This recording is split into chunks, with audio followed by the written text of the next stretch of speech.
আসসালামু আলাইকুম, welcome to my channel Liza's blog. সবাই কেমন আছো বন্ধুরা? আশা করছি ভালো আছো। যে যেখান থেকে আমার ভিডিওটা দেখছো সবাইকে জানাচ্ছি অবিরাম ভালোবাসা। তো আজকে আমি রেসিপি নিয়ে এসেছি লোভনীয় আচারি চিকেন। দেখতেই পাচ্ছ গাইস কি লোভনীয় হয়েছে। তো চলো গাইস, আমি কিভাবে আচারি চিকেনটা রান্না করি তোমাদের সাথে শর্টকাট রেসিপিটা শেয়ার করে ফেলি। প্রথমে আমি এখানে নিয়েছি একটা আস্ত চিকেন, ফার্মের চিকেন নিয়েছি। তোমরা ইচ্ছে করলে পাকিস্তানি মুরগিও নিতে পারো। তো আমি এখানে একটা আনাম চিকেন নিয়েছি। তো চিকেনটা নেওয়ার পর এখানে আমি ভালোভাবে ছোট ছোট করে টুকরো করে কেটে নিয়েছি। আর এখানে আমি হাফ হাফ চিল লেবুর রস ভালো করে চিপড়িয়ে দিয়ে এখন ভালোভাবে মিক্স করে নিচ্ছি। 15 মিনিটের জন্য আমি এটাকে মিক্স করে রেখে দিব লবণ ছাড়া। আমি কিন্তু কোনো লবণ ব্যবহার করিনি বন্ধুরা, এখানে আমি শুধু লেবুটা রস চিপড়িয়ে দিয়েছি। তো বন্ধুরা, আমার এই লেবুর রসটা মিক্স করা হয়ে গেছে। এখন এই আচারি চিকেনটা রান্না করতে আমার কি মশলা লাগছে আমি সব তোমাদের সাথে একে তুলে ধরছি। এখানে আমার লাগছে আলটা টক দই নিয়েছি আমি, এখানে আমার পরিমাণ মতন লাগবে 3 টেবিল চামচ। তারপর আমি এখানে 1.5 টেবিল করে হলুদ গুঁড়ো, ধনিয়া গুঁড়ো, মরিচ গুঁড়ো, লবণ আর আদা রসুন বাটা নিয়েছি 1 টেবিল চামচ। পেঁয়াজ কুচি নিয়েছি হাফ কাপ। তারপর নিয়েছি হলো কালো গোলমরিচ গুঁড়ো 1 চা চামচ। তারপর আমি এখানে নিয়েছি 6টা শুকনো মরিচ আর 1 চা চামচ হলো পাঁচফোড়ন, আস্ত পাঁচফোড়ন, আর হলো একটা তেজপাতা। আর এখানে নিয়েছি একটা টমেটো কিউব করে কেটে নিয়েছি, আর 7-8টা কাঁচা মরিচ, আর 2 টেবিল চামচ আদা কুচি। আর এখানে নিয়েছি আমি আমের আচারের ঝোল, আমের আচারের যে তেলটা থাকে সেই ঝোলটা নিয়েছি। আর এখানে নিয়েছি হাফ কাপ সরিষার তেল। আর অবশ্যই বন্ধুরা, তোমরা সরিষার তেলটা নেওয়ার চেষ্টা করবে। চিকেন আচারি রান্না করতে সরিষার তেলটাই প্রথমে সবচেয়ে বড় ইম্পর্টেন্ট জিনিস একটা। তো এখন আমি সরিষার তেলটা চুলায় ফ্রাই প্যান বসিয়ে দিয়েছি, সরিষার তেলটা দিয়ে দিলাম। তো এখন আমি দিয়ে দিব তেজপাতা, শুকনো মরিচ আর হচ্ছে পাঁচফোড়ন।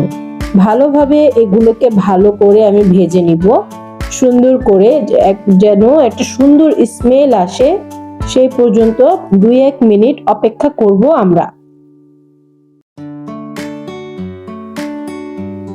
তো 2-1 মিনিটের পর আমি হাফ কাপ পেঁয়াজ কুচি দিয়ে দিয়েছি বন্ধুরা। এখানে আমি দেখতে পাচ্ছ পেঁয়াজটা আমি ভালো করে নাড়াচাড়া করে ব্রাউন কালার করে ভেজে নিব, যেন সুন্দর একটা পাঁচফোড়নের সাথে পেঁয়াজের একটা সুন্দর ঘ্রাণ চলে আসে।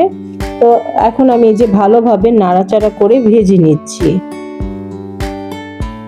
তো আমার এই যে পেঁয়াজটা দেখতে পাচ্ছ বন্ধুরা একটু আধা লালচে হয়ে আসছে। এখন আমি দিয়ে দিচ্ছি হলো এই গোলমরিচের গুঁড়োটা আমি এখন দিয়ে দিব। গোলমরিচের গুঁড়োটা দেওয়ার পর আমি আবার ভালো করে নেড়ে চেড়ে নিচ্ছি, যেন সুন্দর মতন পেঁয়াজটা ভালো করে ব্রাউন কালার ভাজা হয়ে যায়।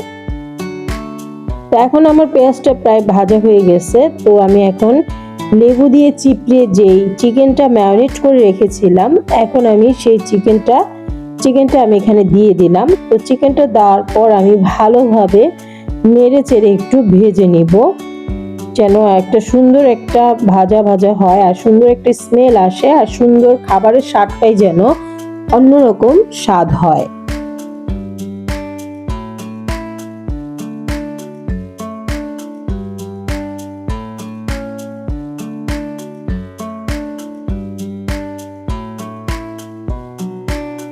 তো বন্ধুরা, আমার এই যে চিকেনটা দেখতে পাচ্ছ আমি এপিট ওপিট করে ভালোভাবে ভেজে নিচ্ছি। তো তোমরাও এইভাবে ধৈর্য নিয়ে যে কোনো রান্না একটু ধৈর্য সহকারে রান্না করবে, মনোযোগ দিয়ে রান্না করবে, গুছিয়ে রান্না করবে, দেখবে সব ধরনের রান্নাই খেতে অসাধারণ সুস্বাদু ও টেস্টি হবে।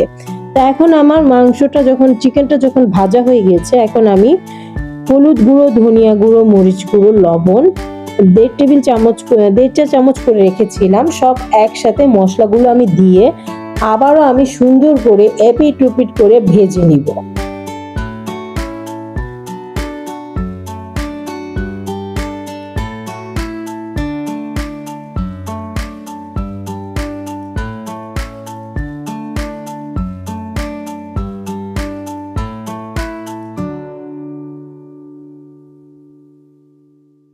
তো বন্ধুরা, মশলাটা দেওয়ার পর আমি ভালো মতন কষিয়ে নিচ্ছি। আমি কিন্তু এখানে কোনো প্রকার পানি ব্যবহার করিনি।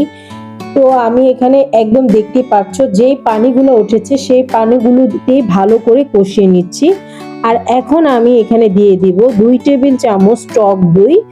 এখন টক দইটা দিয়ে আমি আবারও একটু ভালো করে নাড়াচাড়া করে দিচ্ছি। দেখতেই পাচ্ছ আমি এখন আবারও ভালো করে মিক্স করে দিব। আর মাংসগুলোর সাথে চিকেনের গায়ে যেন ভালোভাবে টক দইটা লেগে যায়, সেই জন্য আমি ভালো মতো নাড়াচাড়া করছি।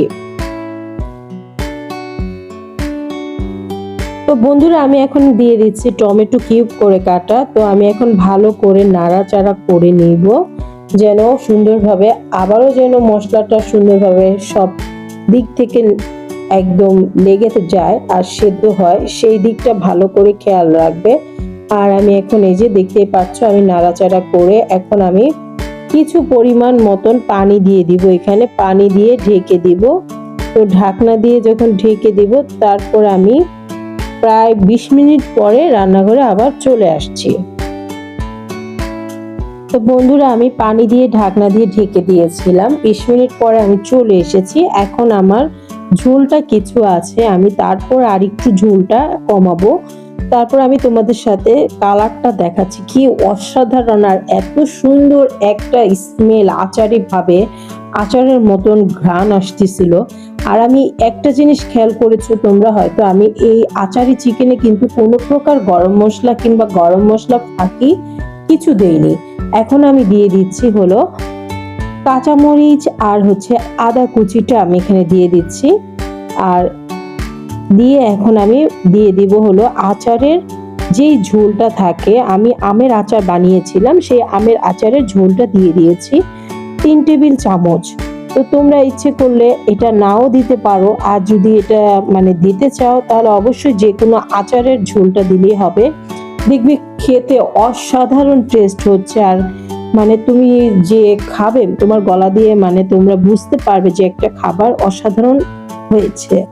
তো বন্ধুরা, অবশ্যই তোমরা বাসায় ট্রাই করবে। আর যারা আমার চ্যানেলে নতুন অবশ্যই আমার চ্যানেলটাকে লাইক, সাবস্ক্রাইব, কমেন্ট করে আমার পাশে থাকবে। আর যারা আমার ফেসবুকে আছে অবশ্যই আমাকে লাইক, কমেন্ট আর ফলো করে আমার পাশে থাকবে। তো আমার রান্নাটাই যে হয়ে গেছে, আমি এখন সার্ভিং ডিশে এখন বেড়ে নিচ্ছি। তো বন্ধুরা, এই যে দেখতে পাচ্ছ কি লোভনীয় অসাধারণ রেসিপি হয়েছে। তো আশা করি তোমাদের এই ভিডিওটা ভালো লাগবে। আজকের ভিডিওটা, আমার ভিডিওটা যদি ভালো লাগে অবশ্যই একটা লাইক, কমেন্ট, সাবস্ক্রাইব করে পাশে থাকবে। দেখা হবে নতুন কোনো ভিডিওতে। সে পর্যন্ত ভালো থাকবে। আল্লাহ হাফেজ।